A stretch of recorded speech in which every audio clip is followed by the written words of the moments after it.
안녕하세요. DC백 터보 83강 시작하도록 하겠습니다. DC백 터보 실험할 때 어떻게 할까 궁금하시죠? 측정 장비가 있어야 됩니다. 오른쪽 사진을 보시면 모니터가 있습니다. 모니터는 제가 직접 개발해서 보급한 제품입니다. 이 모니터를 알지 못하면 주행 테스트 영상을 보시더라도 이해하기 어렵습니다. 그래서 이 부분에 대해서 설명을 해드리도록 하겠습니다. RPM은 크랭크 앵글각 센서에서 개척되는 RPM을 측정하는 것이 아닙니다. 이 RPM은 연료 분사와 분사하는 시간, 그 시간 주기를 계산해서 실시간으로 개척하기 때문에 아주 빠른 속도로 개척을 합니다. 그래서 자동차 메이커에서 측정하는 RPM과 제가 직접 개발한 RPM 측정 방식은 전혀 다릅니다. 밑에 속도가 있습니다. 이 속도는 차량 계기판에 나오는 속도가 아닙니다. GPS 좌표에 의한 속도를 측정한 것입니다. 자, 오른쪽 100이라는 숫자가 있죠. 안전운전 점수입니다. 이것은 어떻게 하느냐? 급출발, 급가속, 급감속, 급정지 이 네 가지 항목을 위반했을 때 점수가 깎입니다. 보통 시내버스 주행을 하시는 분 측정을 해보면 20점, 30점밖에 안 나와요. 점수 내기가 상당히 어렵습니다. 그러면 오른쪽 거리가 있습니다. 30.684km 운행한 것입니다. 운행 시간은 38분입니다. 이 거리와 시간도 GP에서 시간을 기준으로 하고 좌표를 기준으로 해서 적산한 값입니다. 메다 단위로 나옵니다. 위반 횟수가 100km당 한 번을 위반하면 1점이 깎입니다. 그런 식으로 점수를 배정합니다. 그래서 30.684km를 운행하는 동안 급가속, 급출발, 급감속, 급제동을 한 번도 하지 않았다 이거예요. 화물차 기준입니다. 자, 오른쪽 부하를 보겠습니다. 이 부하는 전 세계적으로 처음 도입된 기술입니다. 개념을 정립한 겁니다. 무부하 개념이 있고 정부하 개념이 있고 역부하 개념이 있습니다. 무부하 개념은 뭐냐면 주행 중에 차축에 걸리는 힘이 제로인 상태, 전혀 안 걸리는 상태를 무부하랍니다. 상용차 같으면 기어를 중립으로 넣었을 때 그것은 공회전의 무부하입니다. 자, 1270rpm을 밟았다 했을 때 1270rpm의 무부하, 이것이 차축에 걸리는 힘이 없는 상태입니다. 그러면 주행 중에 가속 페달을 밟는다, 오르막길을 주행을 한다 했을 때 이 부하는 증가합니다. 플러스 100%로 나눠놨고 또 무부하에서 연료 차단까지 마이너스 100%로 나눠놨습니다. 그래서 이 부하 값은 연료 분사량과 비례하는 것입니다. 엔진을 무부하 상태로 돌리는 기름, 그 기름을 빼고 나머지 부분, 엔진에 걸리는 힘을 100분율로 환산한 것입니다. 그래서 오른쪽에 13이라는 것은 정부하 13%입니다. 연료 차단이 되면 컷이 되겠죠. 마이너스 100%를 표시하는 것입니다. 이렇게 해서 부하 개념이 정립된 겁니다. 이 부하 개념도 전 세계 최초로 정립한 것입니다. 이 그래프 높이를 보시면 전체 높이를 보시면 됩니다. 전체 높이는 엔진 2회전당 연료 분사량을 시간축을 가지고 좌측으로 이동시킵니다. 그래서 운전자의 운전 습관, 도로 구배 이것을 바로 반영해서 표시해 주는 것입니다. 엔진에 힘이 걸리는 만큼 정부하냐 역부하냐에 따라서 연료 분사량이 결정됩니다. 그래서 오르막길을 주행할 때 운전자가 가속 페달을 깊게 밟지 않더라도 힘이 걸리게 되면 연료 분사량은 증가합니다. 이것이 전자제어 엔진의 특성입니다. 과거에 캬브레다 방식이나 불안자식 방식에서는 운전자가 가속 페달을 밟은 만큼만 분사를 합니다. 그래서 오르막길에 악셀레다를 밟지 않으면 시동이 꺼져버립니다. 그런데 전자식 엔진은 어느 정도 견디주죠.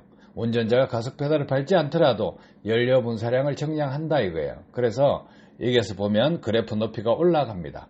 그래서 기계식과 전자식의 차이는 이런 부분에 있다. 또 운행 시간은 GPS 시간을 기준으로 합니다.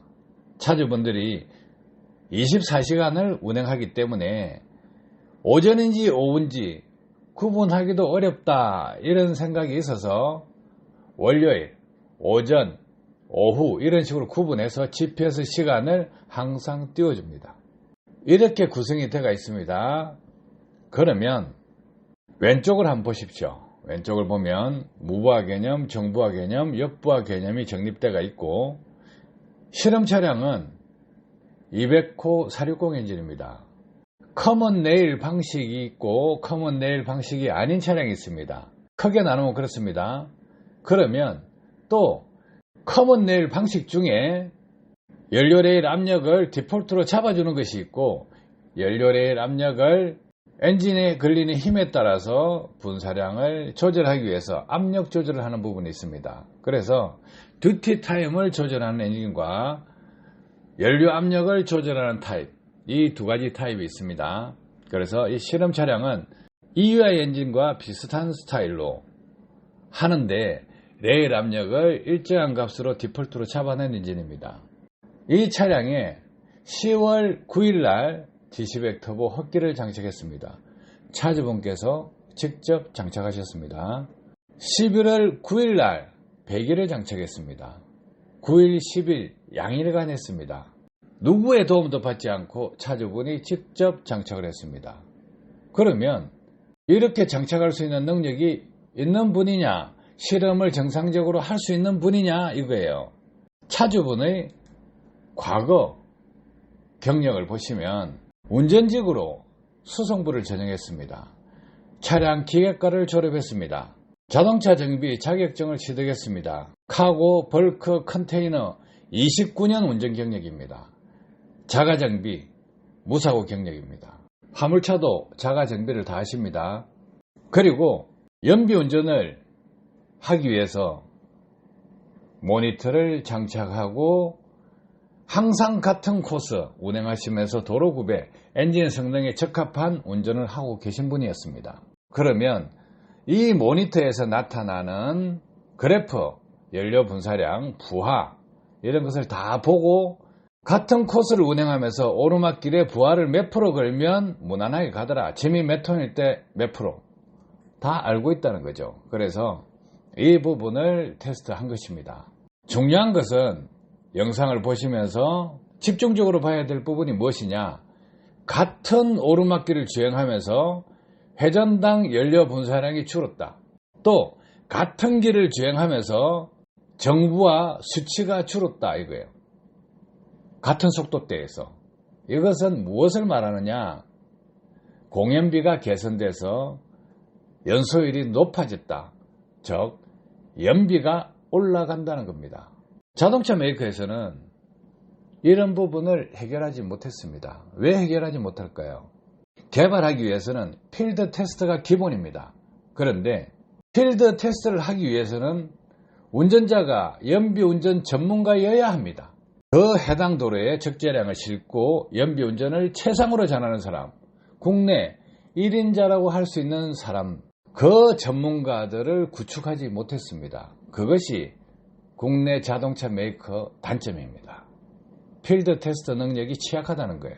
필드 테스트를 하기 위해서는 운전자가 연비운전의 전문가가 되어야 되고 실도로를 주행하면서 감각으로 하는 것이 아니고 장비의 도움을 받아서 최선을 다해서 운전을 할 때 연비운전을 하는 것입니다. 그런데 이런 분석 장비 하나 없이 운전자가 필드 테스트를 한다?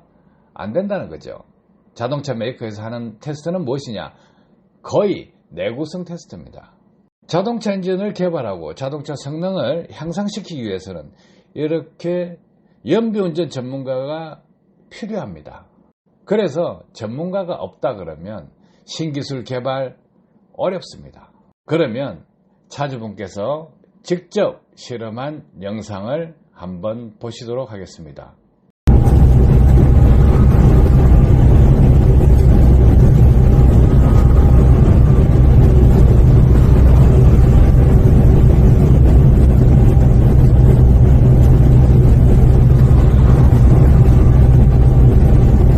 이런 오랜 구간이 이렇게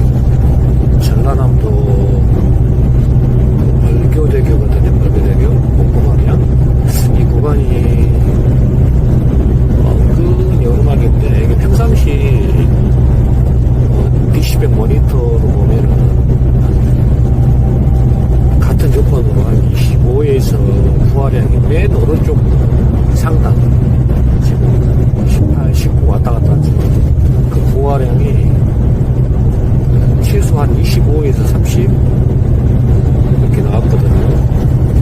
근데 지금 22만으로 좀 계속 유지하고 올라가고 있어요. 1270 RPM, 속도는 한 81km 정도. 맨 밑에 까만색 그 그래프는 부하량 수치를 그래프로 나타내는 거고요. 좀 첫 주행인데 어느 정도 변화는 있는 것 같아요. 꾸준하게 한번 체크해볼 그런 상황인데, 일단은 좀 긍정적인 요인이 바로 나오네요. 이 구간이 벌교 IC 빠지기 한 1km 전인데요. 이 노선을 오신 분들은 알 거예요. 어느 정도 오르막이거든요. 네, 지금 22만으로 떨어졌던 거는 약간의 긍정적인 요인이 많이 작용하고 있습니다. 지켜보겠습니다.